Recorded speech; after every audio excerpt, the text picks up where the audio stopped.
Okay then, Helldivers, we are back, and we have got loads to go over today, because it appears to be a very sad day indeed for Helldivers all over the galaxy, as we have received our failure message coming in from Super Earth High Command across a 3-piece explanation.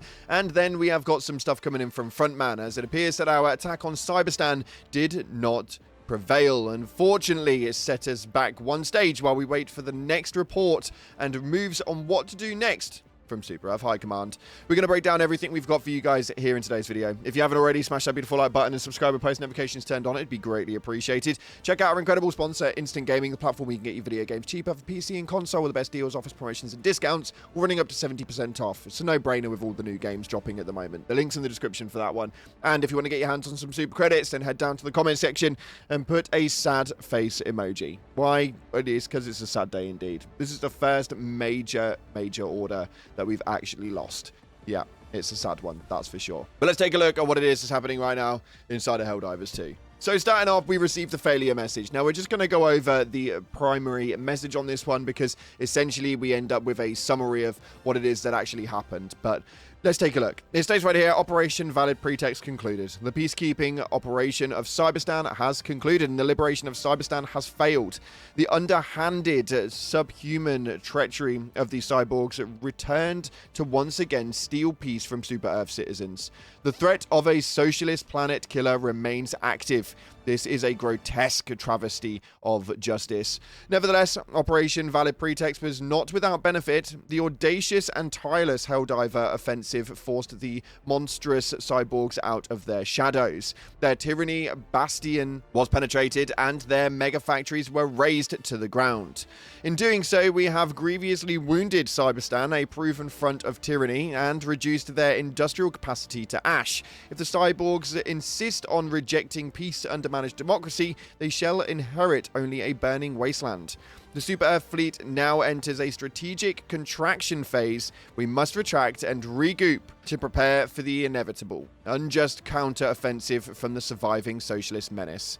A summary of battle for Cyberstan follows this message.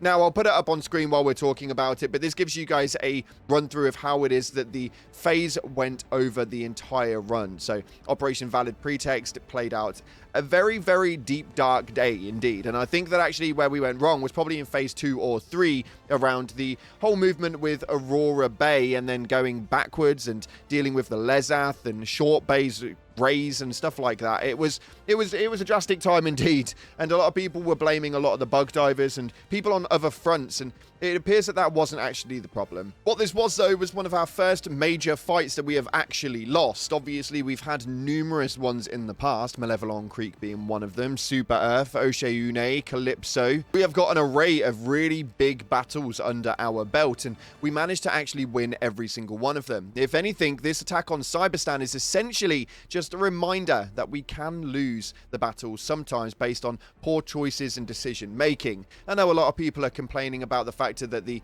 game pretty much led to believe that we weren't able to even complete it, but we'll get into that a little bit later on. But it definitely doesn't seem to have been the case. Now, to see what it is that our official message coming in from Coretta Kelly was, I'm going to quickly showcase that one to you now. Freedom's greetings. I'm Coretta Kelly with grave tidings. The cyborgs have repelled our heroic forces, retaining their hold on Cyberstan. Following a prolonged and hard-fought campaign, the Helldivers have been forced to withdraw. The cyborgs, along with the automatons, have launched a counteroffensive. Concerning reports indicate they have begun constructing megafactories on other planets to create even more cyborg soldiers. That's Liberty's latest. And remember, that went out to every Super Earth citizen. So they know that we lost, and the cyborgs are now going to be on the regroup and waiting for them to make a counter-offensive. What does this mean? Well, this can mean something positive in terms of gameplay, though, which means that the cyborgs are not completely eradicated, and we still have them on the map. And obviously, right now, it is a relatively questionable time period, as all of the content we received at the beginning of Machinery of Oppression is obviously now gone. With Cyberstan being off the table, we're now waiting to see how how it is that they issue it throughout the rest of the game so that we can still experience these cyborg planets. I think it's relatively important that we do, because it's probably the best content I've seen inside of the game for quite some time, with Into the Unjust bringing us probably one of the lackluster arc stories that we've seen to date. It is definitely nice that we've now got this run through. But there are a lot to speak about. When we spoke about the reserves and how it is that we lost that, it was a very intriguing one, talking to you guys in the comment section actually, and what it is that you thought lost us the war. Somebody actually asked B Vitamin what the decision to make the overall galaxy casualties count towards the reserve loss. Wouldn't it be been better to count only those on Cyberstan, so the community wouldn't blame Helldivers playing on other planets? Now, B Vitamin passed this over to the front man because apparently this would be a better question for him, and the assumption was that it would just encourage everyone to come together, although that was kind of somewhat the case. But the front man did obviously clarify that there were some limitations. As to what they were, it's quite an interesting one. But he stated that there are along with limitations, and rest assured, this didn't factor in heavily shifting favors of the war. So obviously the numbers coming in from the bug sector or the Illuminate sector didn't really give enough to really outweigh the issues that we had inside of the game, and the terms of the loss of lives were actually from us over on Cyberstan and the battle towards it. So I don't think we can really blame it on that. I think that it was just a few poor choices from the Helldivers overall to a big loss that ended just at the final stand. But it isn't the end of it. It does lead into other stuff, as the frontman states that a loss is not a reset.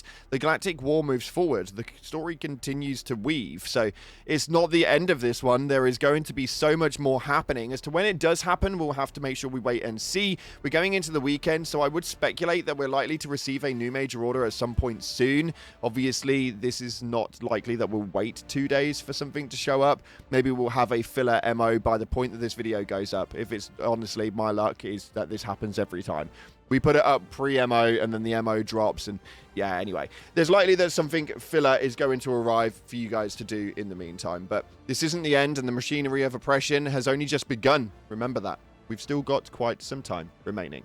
Moving on from that, though, we've got to take a look at your top comments. His last message that we gave out to you guys was about the failure just issued before the loss and the DSS upgrade, with dev drama happening and B Vitamin being blamed for everything, which was still wild to me to this day. But irrelevant, this first message coming from Bloon Brawler states, am I surprised? No. Am I still sad? Yes. And I think that that was a general consensus to most players, that they were kind of not surprised that we lost, although they were really, really not glad that we did. I think that that was pretty much the general consensus to every Helldiver out there. I think that coordination has never been our strongest suit, and unfortunately on the Galactic map there's not really much that can help us organize an entire team of 100,000 plus players, sometimes 250,000 over this time period in Cyberstan. Trying to organize that amount of people is borderline impossible. So it's been an interesting time, that's for sure. This next one coming from Odinson states, despite the bugs, I had a hell of a time on a Cyberstan. Now, for me personally, I actually really, really enjoyed it. I've not enjoyed Helldivers that much in a very, very long time. And there is a difference in terms of the gameplay, and I think that that really does show. When we were on Oshayune, there was literally just a couple of thousand people that dove on there. Nobody really gave it much thought, and they didn't really enjoy the actual content that they posted up there. The Predator strain being more prominent in the cave systems were not great, and with Cyberstan having what they've had and 250,000 people showing up at any one time with 6-figure Helldivers on one planet concurrently for days on end, I think they did pretty well, man. I think they did pretty well. It's probably some of the best content I've seen from Helldivers yet. And this final right here states, if I'm remembering my history right, the fact that the 77th Army of CF is inspired by the actual 77th Division of American Expeditionary Forces during World War I, specifically in reference to the Lost Battalion. Kind of surprised they referenced that, and I'm actually pretty happy that they did. Now, we do know that they do like to reference history in terms of things that have happened in the past, especially those in war and things that those in game. So it's really, really nice, man. I love when they actually reference other things, especially when it makes you learn new things. As I didn't really know much about the 77th Division of the American Expeditionary Forces, which made me obviously look it up after reading that comment the first time round. It was kind of an intriguing one, that's for sure. Make sure you go and take it out yourself, because sometimes paying paying homage to certain stories gives people a new story to listen to. Nonetheless, unfortunately, that's all we got time for today. We are going to be diving in, hopefully tomorrow, seeing what it is that's going on inside of the game, but we'll have to touch base and see what it is that's going on. Next week's going to be an interesting one, as we should be due a new patch update coming soon. If you haven't already, hit the like button, subscribe, post notification turned on. Appreciate your faces, and as always, I'll see you in the clouds.